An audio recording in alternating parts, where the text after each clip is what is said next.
ટોપ સ્ટોક્સની details જાણીએ. સહયોગી આરતી અને તૃપ્તિ આપણી સાથે જોડાઈ ગયા છે. આપ બધાને ગુડ મોર્નિંગ. આરતી, ક્યાં સ્ટોક્સ ફોકસમાં રહેશે?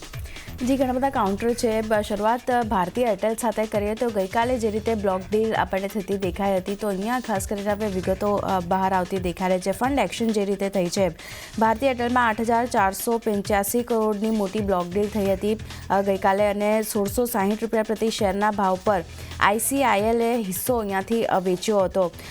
FISએ 5,500 કરોડ અને DIISએ 3,000 શેર્સ ખરીદ્યા છે તેમાં, અને 10 એન્ટિટીએ ભારતીય એરટેલમાં હિસ્સો જે છે તે ખરીદ્યો છે. હવે આ 10 એન્ટિટી કઈ છે તેના પર નજર કરી લઈએ તો Bharti Telecom, GS Trust 2, GQG Partners, SBI Life Insurance, આ બધાએ ખાસ કરીને અહીંયાથી ભારતીય એરટેલમાં જે હિસ્સો છે તે ખરીદ્યો છે. સાથે જ રિલાયન્સ ટ્રસ્ટ ઇન્સ્ટિટ્યુશનલ, ફિડેલિટી, તેમણે પણ શેર્સ ખરીદ્યા છે ને. ઇન્ડિયા એકોન ફંડ અને નોર્ડિયા એમણે પણ ખાસ કરીને આ ભારતીય એરટેલમાં હિસ્સો ખરીદ્યો છે. તો આજે ફંડ એક્શન અને એની વિગતો બહાર આવતી દેખાઈ રહી છે. આજે એક ફોકસ ભારતીય એરટેલ પર રાખવાનું રહેશે. નેક્સ્ટ કાઉન્ટર ટાટા સ્ટીલનું છે. અહીંયા પોઝિટિવિટી જોવા મળી શકે છે કારણ કે પ્લાનને મંજૂરી મળતી દેખાઈ રહી છે. Port Talbot electric arc furnace plant જે છે તેને ખાસ કરીને આથી મંજૂરી મળી છે, અને નેટ પોર્ટ ટેલબોટ કાઉન્સિલે આ મંજૂરી આપી છે. પોર્ટ ટેબ્લોટમાં 101.25 બિલિયન પાઉન્ડનું રોકાણ અહીંયાથી કંપની કરતી જોવા મળશે, અને UK સરકાર 500 મિલિયન પાઉન્ડની સહાય પણ અહીંયાથી કંપનીને પૂરી પાડશે. સાથે જ આ પ્રોજેક્ટથી 5,000 નોકરીઓ જે છે તે અહીંયાથી ઉપલબ્ધ થતી જોવા મળશે, અને નવા આર્ક ફર્નેસથી 90% CO2 ઇમિશન ઓછું થતું જોવા મળશે. તો એક ખાસ ફોકસ ટાટા સ્ટીલના કાઉન્ટર પર રાખવાનું રહેશે. અહીંયા એક પોઝિટિવિટી આપણને જોવા મળી શકે છે સમાચારના કારણે. L&T નેક્સ્ટ કાઉન્ટર છે.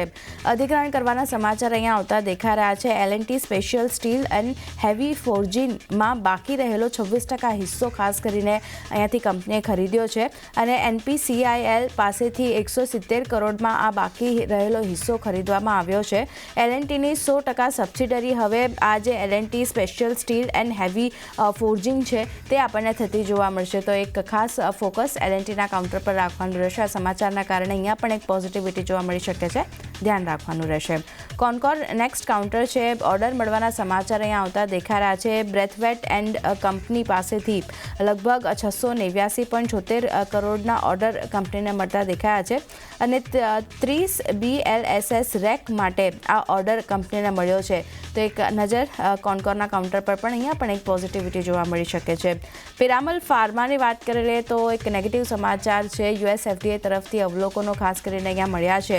US FDA દ્વારા તુર્ભે યુનિટ માટે 6 અવલોકનો મળ્યા છે, અને અવલોકનો સાથે ફોર્મ 483 પણ ઇસ્યુ કરવામાં આવ્યું છે. US FDA યુનિટ માટે GMP નિરીક્ષણ જે છે તે હાથ ધર્યું હતું, અને ખાસ કરીને 11 થી 17 ફેબ્રુઆરી વચ્ચે તપાસ અહીંયા કરવામાં આવી હતી, જેમાં ખાસ કરીને 6 અવલોકનો મળ્યા છે, અને ફોર્મ 483 પણ ઇસ્યુ કરવામાં આવ્યું છે. તો એક નેગેટિવિટી પિરામલ ફાર્મા આજે બતાવી શકે છે. અહીંયા એક ફોકસ રાખવાનું રહેશે.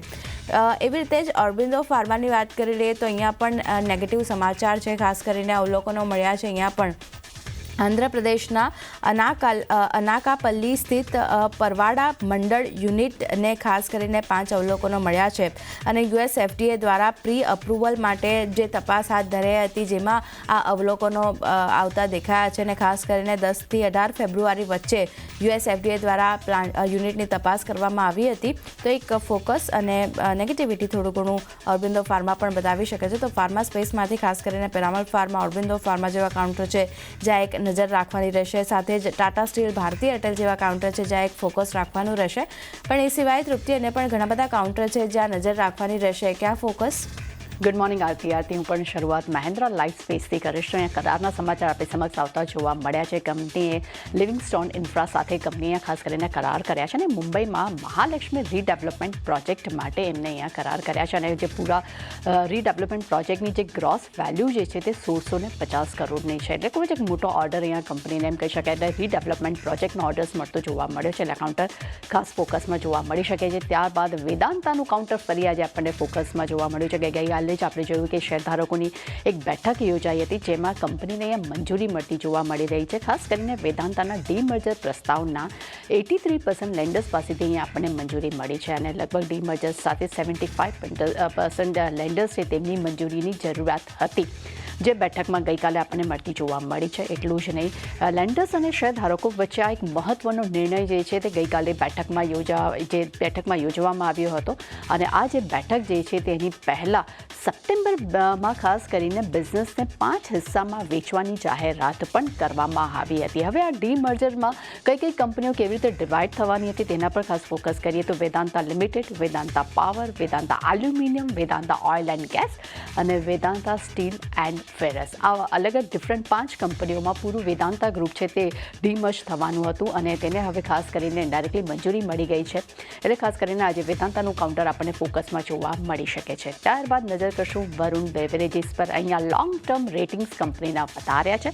ક્રિસિલે ખાસ કરીને રેટિંગ AA+ થી વધારીને AAA અહીંયા કર્યા છે. એટલે પોઝિટિવ ન્યૂઝ અહીંયા કહી શકાય. ત્યારબાદ નજર કરી લે REC લિમિટેડ માટે. અહીંયા કંપનીએ પોતાની સબસિડી ટ્રાન્સફર કરી છે અને વેચી પણ છે. તેમને પાવર ગ્રીડ કોર્પોરેશન ઓફ ઇન્ડિયાને તેમને પોતાની સબસિડરી ટ્રાન્સફર કરી છે. 2 તેમની સબસિડરી છે. એક છે બિદર ટ્રાન્સકો અને બીજું છે Khavda VB1 B2 power transmission. આ બંને સબસિડરી કંપનીને તેમને વેચી છે અને અમુક હિસ્સો તેમનો ટ્રાન્સફર કર્યો છે. એટલે ખાસ કરીને RECનું કાઉન્ટર પણ આજે ફોકસમાં જોવા મળી શકે છે. ત્યારબાદ નજર કરી લઈએ આપણે રિલાયન્સ ઇન્ડિયા પર. અહીંયા કંપનીનું ગાઈડન્સ જાહેર કર્યું છે. કંપનીનું કહેવું છે કે 5 વર્ષમાં ઇન્ડસ્ટ્રી કરતાં પણ 5 થી 7% વધુ ગ્રોથ જે છે તે કંપનીનો જોવા મળી શકે છે અને આગામી 4 થી 5 વર્ષ માટે માર્જિનમાં લગભગ 500 બેસિસ પોઈન્ટનો સુધારો આવી શકે છે. એટલે કાઉન્ટર ખાસ આ કારણસર પણ એક પોઝિટિવ ઝોનમાં કદાચ કારોબાર કરતું જોવા મળી શકે. અને ત્યારબાદ છેલ્લે નજર કરી લે IOB. અહીંયા CFOની નિયુક્તિ કરવામાં આવી છે કે માધવ ચંદ્ર ઝાને 1 માર્ચથી તેમને CFO તરીકે નિયુક્ત કરવામાં આવ્યા છે. એટલે આ કાઉન્ટર પર ખાસ ફોકસમાં જોવા મળી શકે છે. એટલે ચાની નો ડાઉટ અમારી પાસે લિસ્ટ નાનું છે પરંતુ સિલેક્ટેડ કંપનીઓ પર આજે આપણને સારું એવું ફોકસ જોવા મળી શકે છે.